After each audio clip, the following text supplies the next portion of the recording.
Welcome to the West Hills Unitarian Universalist Fellowship Sunday service.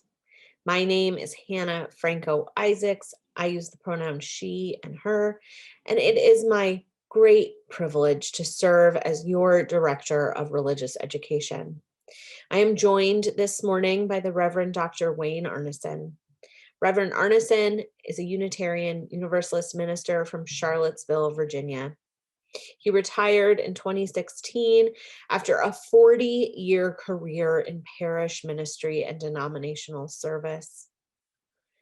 He began doing dream work in seminary in 1974 and has sustained an interest in his personal dreams and how dreams have changed the world ever since. I want to share with you that many parts of our service today were recorded before the events of Wednesday, January 6th. We know that many of us are still reeling from these violent acts, and we need to express our feelings about them.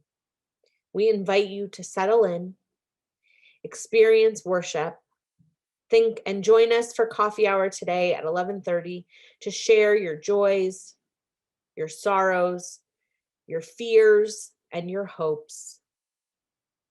We invite you to come be in community with one another.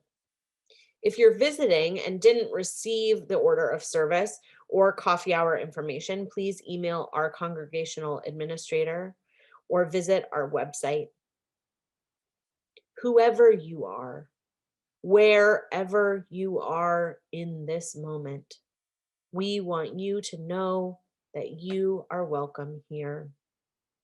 We are glad that you are with us today to be a part of this virtual community of compassion and imagination. Welcome. I like this chalice for Unitarian Universalism. This is our faith, a faith that guides us toward the loving, beloved community that we dream of in our hearts. I offer these words of calming and blessing after this hard week of insurrection that has led to deep uncertainty about the future of our country that we have held so beloved in our hearts and still do and have grand and hopeful wishes for, because this is where our beloved people live and where our beloved land is. To all that is chaotic in you, let there come silence. Let there be a calming of the clamoring, a stillness of the voices that have laid their claim on you, that have made their home in you, that go with you even to the holy places that will not let you rest, will not let you hear your life with wholeness, or feel the grace that fashioned you. Let what distracts you cease. Let that what divides you cease. Let there come an end to what diminishes and demeans, and let depart all that keeps you in its cage. Let there be an opening in the quiet that lies beneath the chaos, where you find the peace you did not think possible, and see what shimmers within the storm.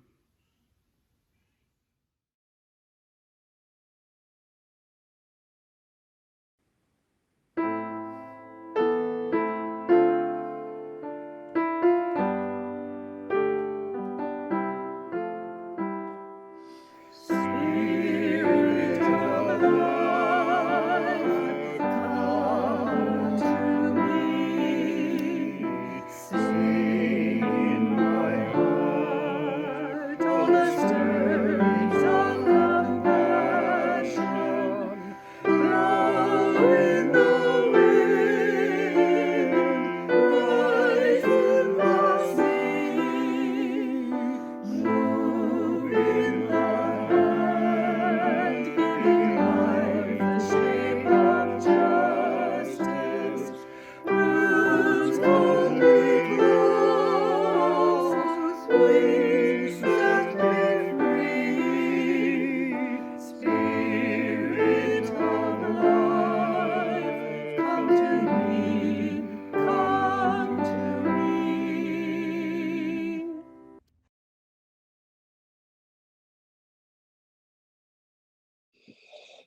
I share this from the Reverend Jeremy Taylor. Group work with dreams. We are so clumsy, dropping lightning bolts, misplacing whole species of birds, fumbling with mountains, unsure of their proper placement. Do you suppose this river might flow eventually to the sea? And we debate the question, solemnly exploring all the possibilities. Let us lay out these subtle spiral spirit bodies upon the turning stars to see just where they turn into earthquakes. Uncoil. The holes and spaces filled with darkness open up around our unfinished sentences. We can do it. Oops. Remember, most people never even see the stars we use for navigation. So even our cosmic failures look like success. You were invited prior to this service to bring a pen and a paper with you. If you don't have one, I invite you now to pause your video and go and get one. If not, you can use your imagination. In the wake of this week's acts of violence in our nation's capital, I want you to take a moment to sit and breathe. Sometimes when I sit and take deep breaths to help myself remain grounded, I repeat these words from Sarah Dan Jones. When I breathe in peace. When I breathe out love. Friends, we know that when we remain grounded in love and peace, we are able to bring more of these things into the world.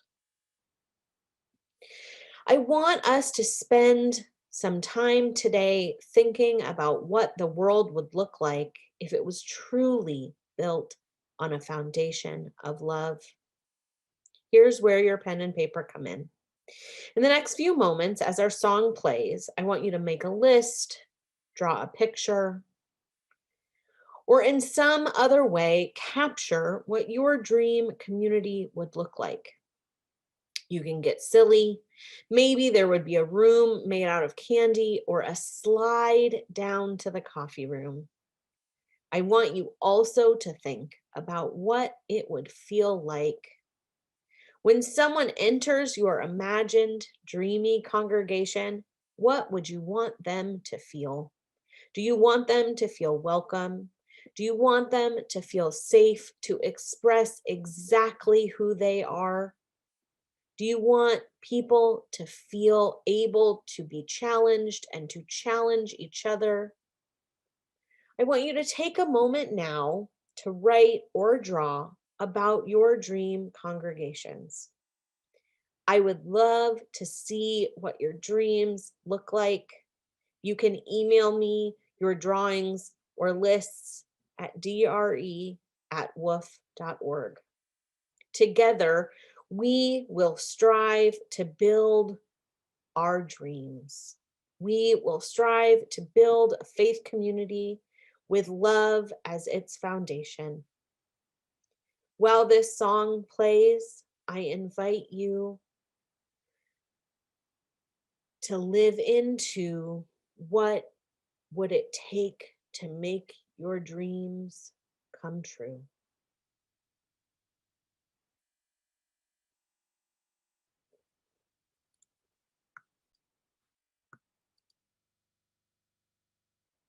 Gonna keep on moving forward.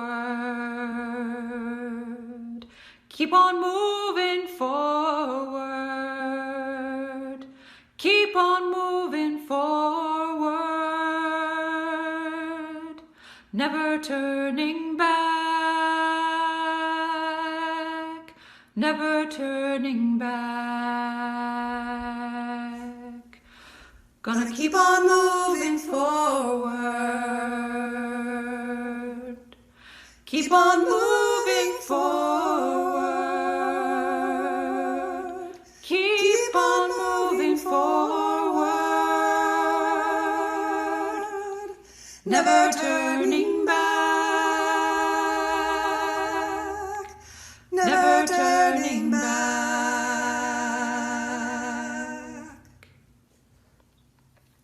Gonna keep on moving forward, keep on moving forward, keep on moving forward, never turning back, never turning back. Gonna keep on moving proudly, keep on moving proudly, keep on moving proudly, never turning back, never turning back. Gonna keep on singing loudly, keep on singing loudly, keep on singing loudly, never turning back, never turning back.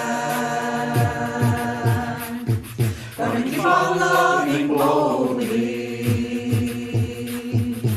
keep on loving boldly, keep on loving boldly, never turning back, never turning back. Gonna keep on moving forward, keep on moving forward, keep on moving forward, never turning back, never turning back, never turning back, never turning back.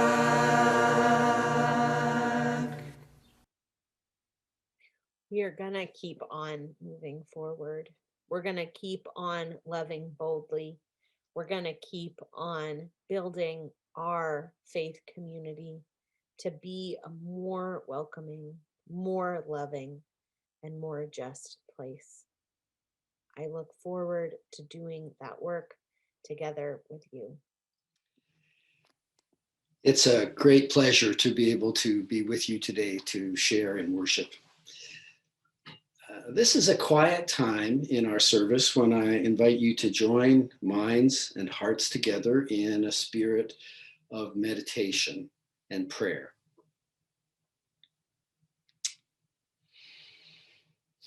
Spirit of life. We are grateful for this day, and even though we are apart, we give thanks for the opportunities for reunion, for reflection, and for renewal, which this service brings.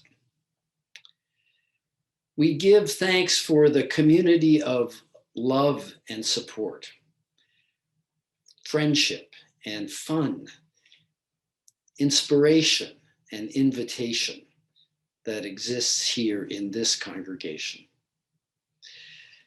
We give thanks for opportunities that it offers us to serve, for the ways that the church calls us out of our habits and patterns, our fears and uncertainties, our cowardice and our complacency, calls us towards the fully awake and accountable human beings we can become. With a moment of silent remembrance now, we would hold in our hearts today all those in our communities and in our families who are ill, in body, in mind, or spirit, and especially those who are suffering from COVID-19 illnesses with an uncertain road ahead. In silence, we call them to mind and we wish them healing and recovery in the days ahead.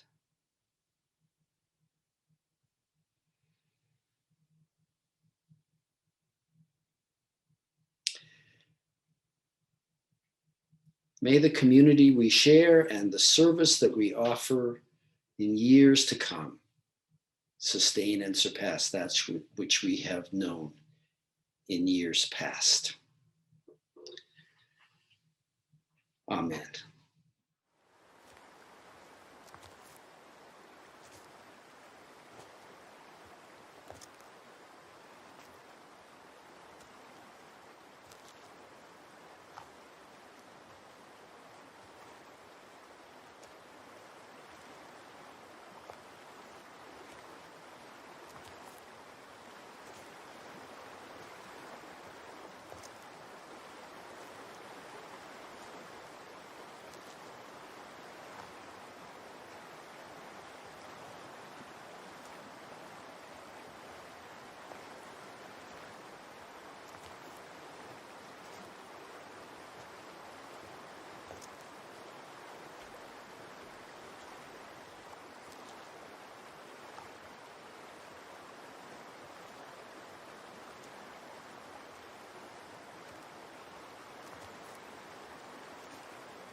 The river is flowing, flowing and growing. The river is flowing down to the sea. Father, carry me, child, I will always be. Mother, carry me down to the sea.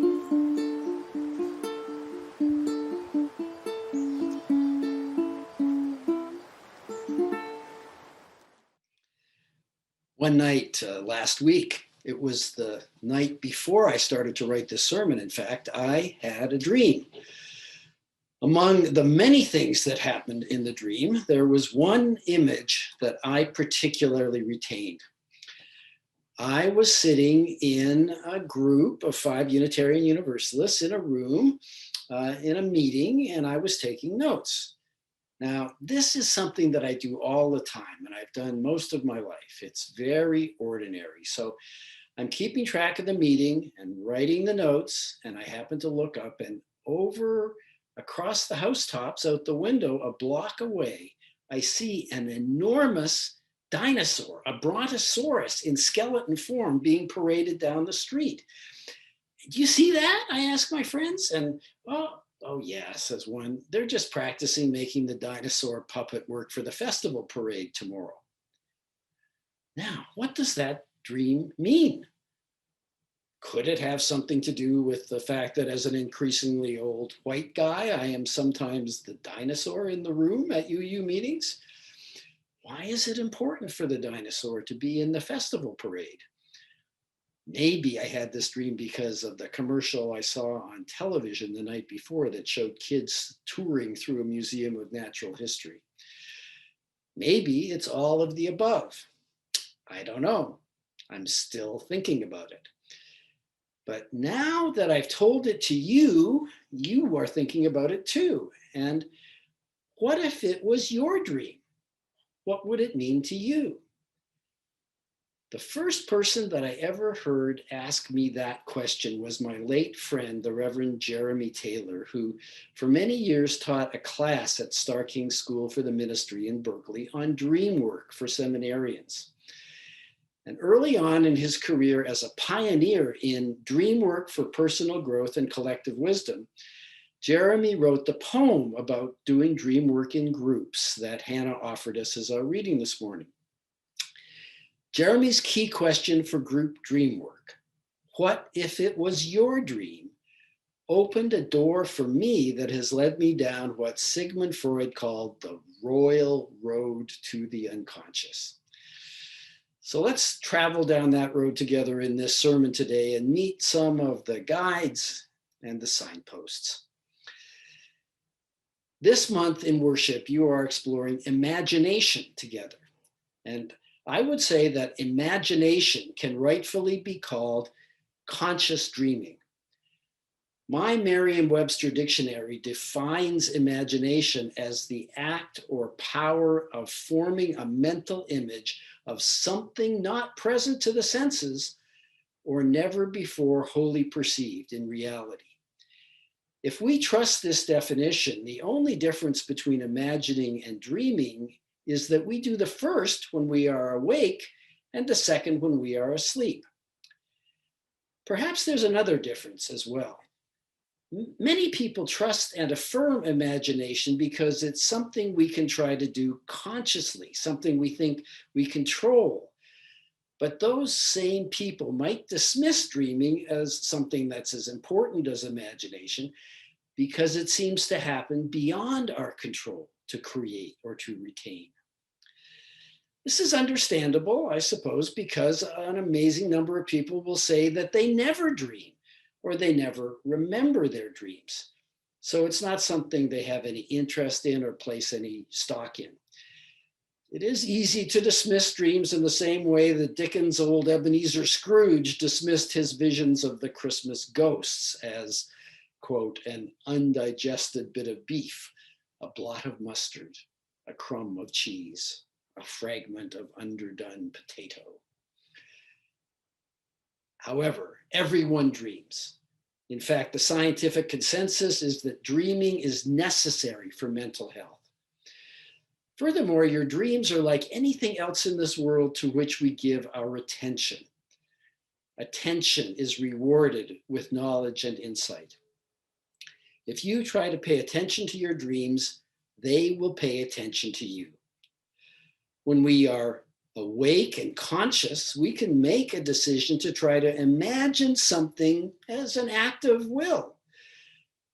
Before we go to sleep, it's equally possible to set an intention that if I wake up in the night, I will try to capture an image, at least one image from a dream I was having. Now, it may not happen the first time you try, but if you're consistent in setting that intention every night for a week, I'm confident you will retain at least one dream image. And if you really want to try this out, consider having a pen and paper at your bedside for when you wake with a dream and try writing down just a key word, even if you're half asleep and you're going back to sleep. It will help you get back to the dream in the morning. All well and good, you might say, but why bother? If I wake up to roll over or use the bathroom, I sometimes have trouble going back to sleep. And trying to capture an image or write down a word from my dream just wakes me up all the more. You know, I need my sleep. What's in it for me? I'm not all that introspective. I'm not in therapy. Well, you might be surprised at what attention to your dreams can bring up. There are some amazing stories of dreams that changed people's lives or changed the world. And these stories go back thousands of years in human history. They're built even into the scriptures of the world religions. There are about a dozen stories or clusters of stories about important dreams in the Bible, and many of them appear in the ancient Hebrew Bible. Often these dreams contain warnings, which the authors interpreted as being warnings from God about a danger that is about to happen.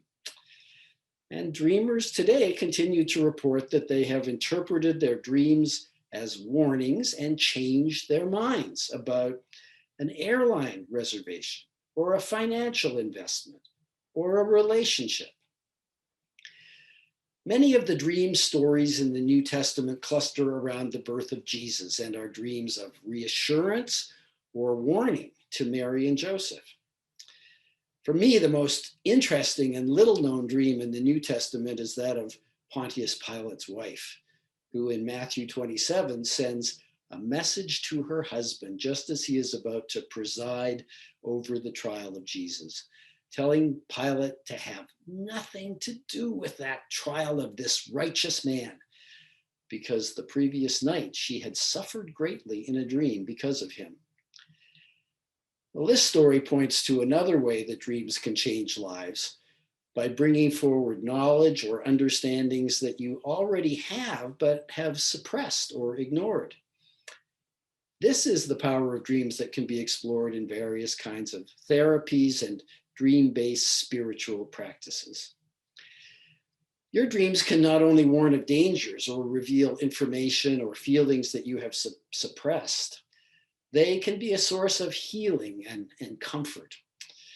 I feel warm and happy on those days when I wake up from a dream in which, for example, my deceased parents were characters.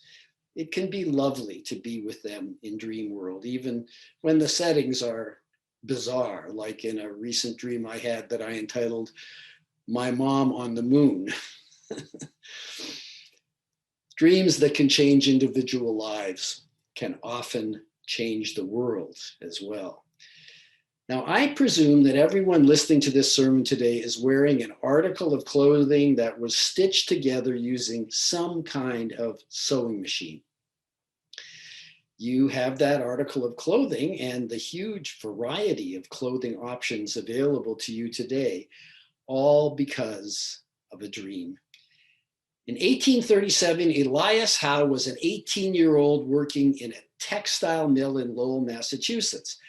Now, there was a financial panic that year and Howe lost his job, so he went to work in a machine shop where he became fascinated with the problem of mechanical sewing.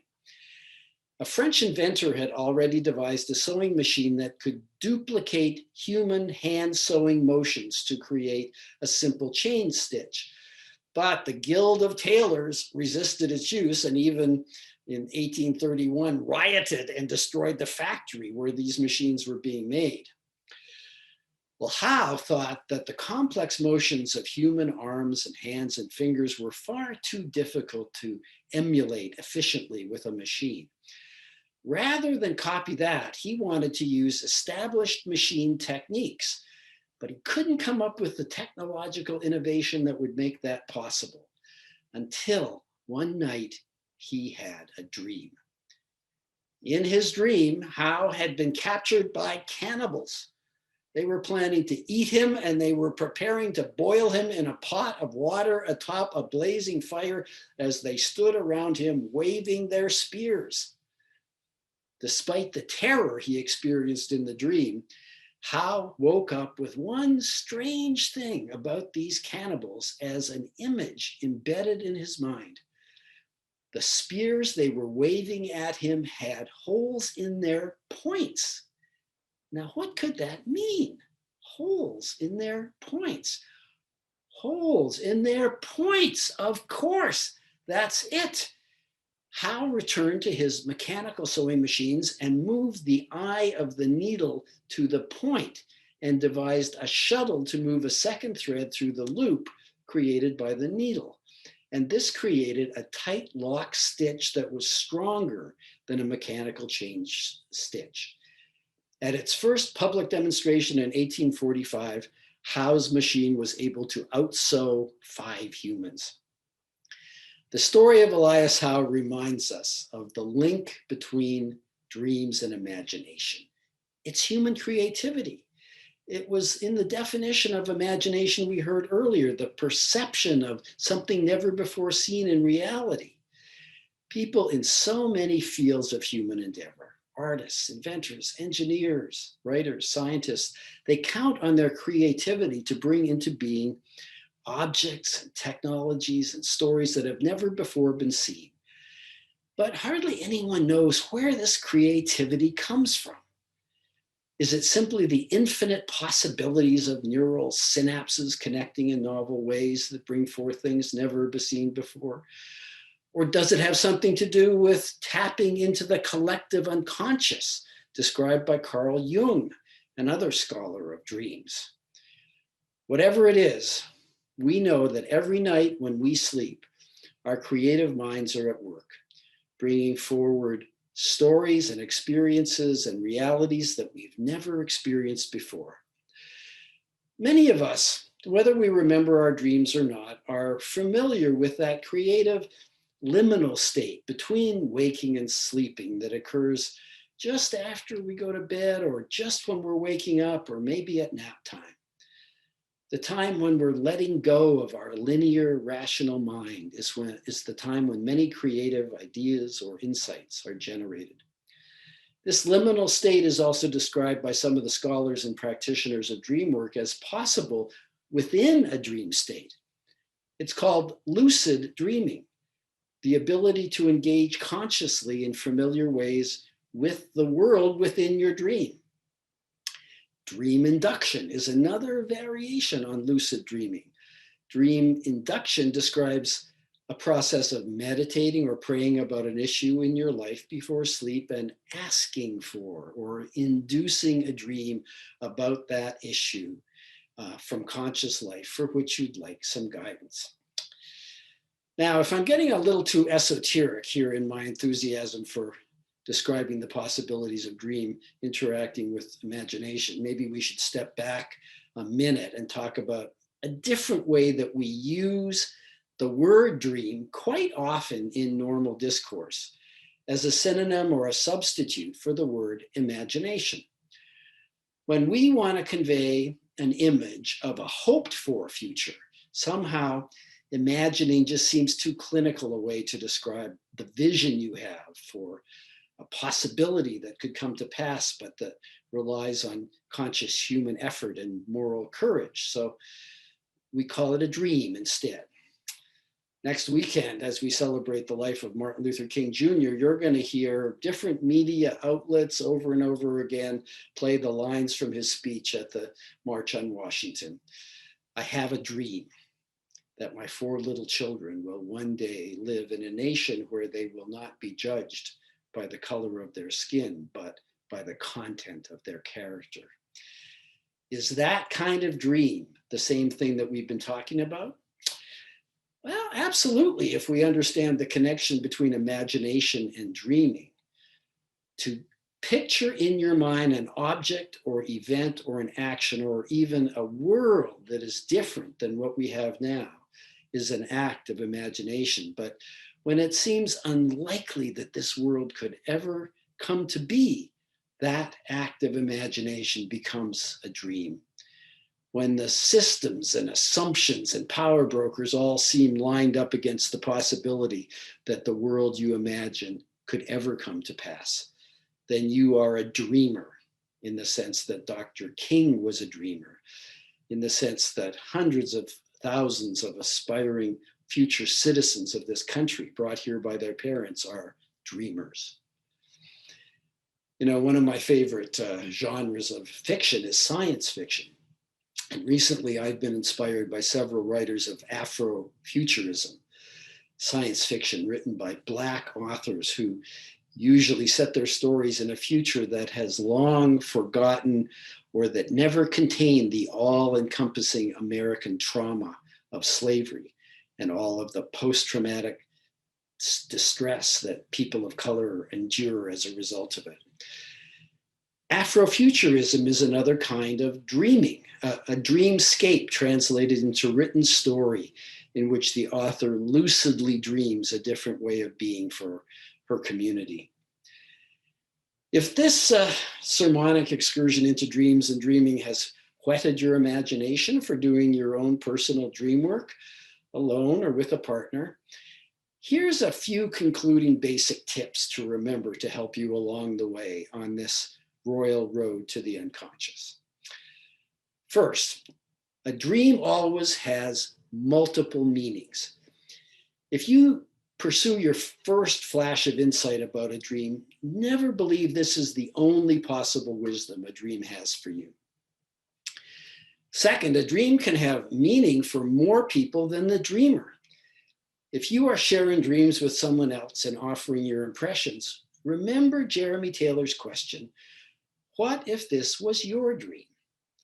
Maybe your insight will be meaningful to a person telling you about their dream, and maybe not, but you still have received a gift from that person's dream for your own life. Thirdly, trust in fragments and what we call tingles. My huge puppet dinosaur skeleton from the dream I told you about at the beginning of this sermon was only one fragment of a much longer dream, but when I awoke, this was the image that passed the tingle test and survived well into my waking life. Sometimes a dream fragment is like that. It's the first bone you come across as you dig up from your sleeping, unconscious, but always conscious mind, and put together a picture of what happened in your dream. And it enables you to reconstruct the entire skeleton of the dream and imagine how it lives in you again. Well, let me leave you today with one last thought from my dream teacher, Jeremy Taylor, who said, dreaming is a doorway open to all, to the unexplored possibilities of human creativity. And each of us needs to make use of the many resources that we have if we are to have any hope of solving our pressing individual and collective problems. May it be so.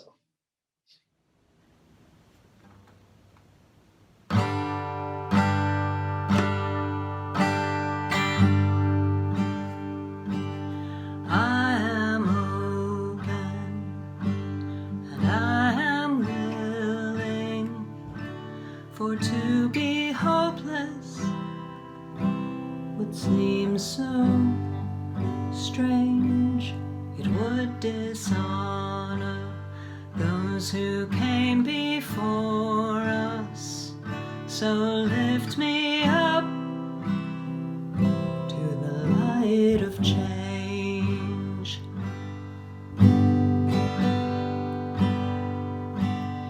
There is hurting in my family, there is sorrow in my town,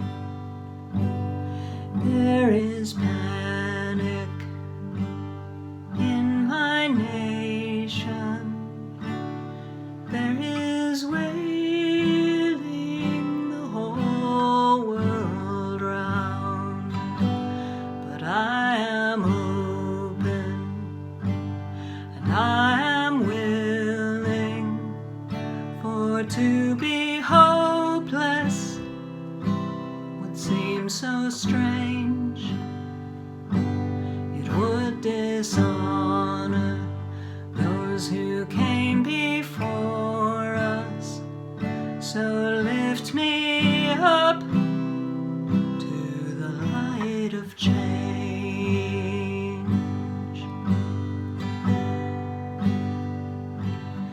May the children see more clearly. May the elders be more wise. May the winds of change caress us, even though they burn our eyes. I am open and I am willing, for to be hopeless would seem so strange. It would dishonor those who came before us. So lift me up to the light of change.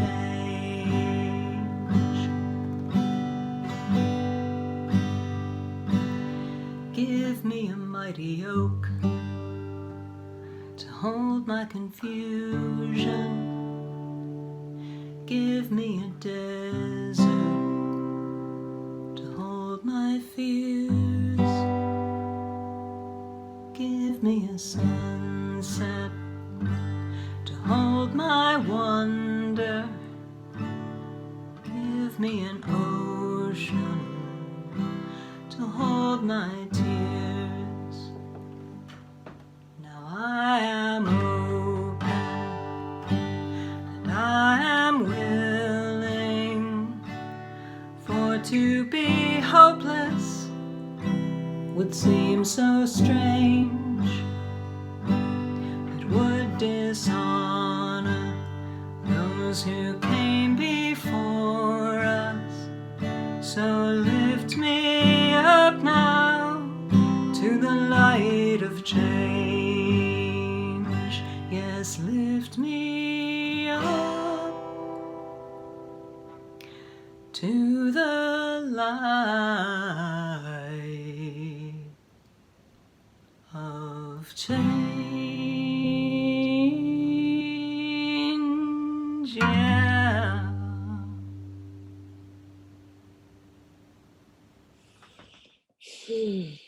This is the time in our service where we pause to reflect on the gifts we have been given and the gifts we give to others. During this musical interlude, please consider the gifts that you have to offer to our community. Whether it's financial support or a gift of your special talents, know that we are grateful for your offering. And let us remember that love built our community. Love built the fires that warms us today and planted the trees that shade us.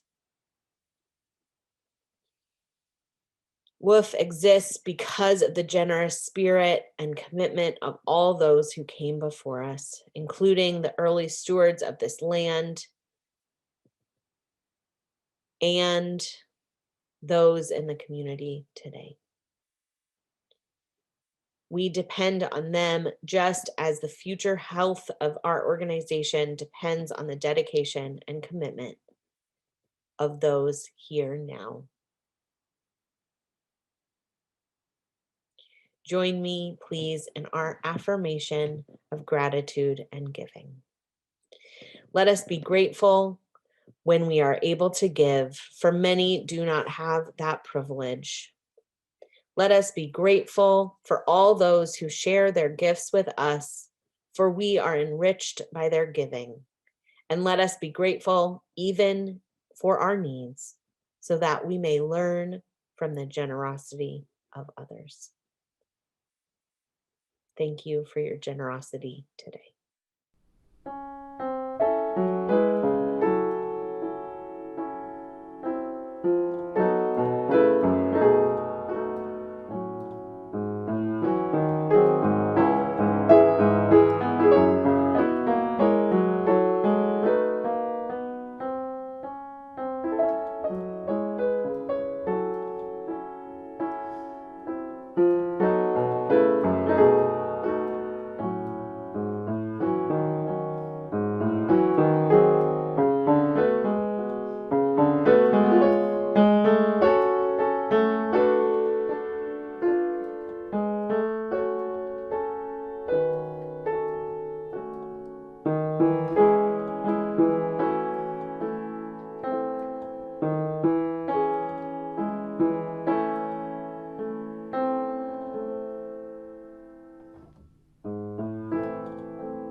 As we extinguish the chalice, marking the end of our time together.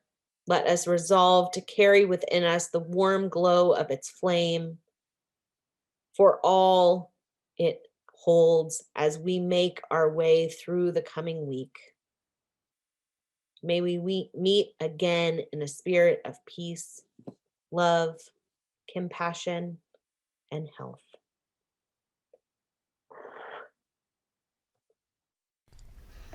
Carry the flame of peace and love until we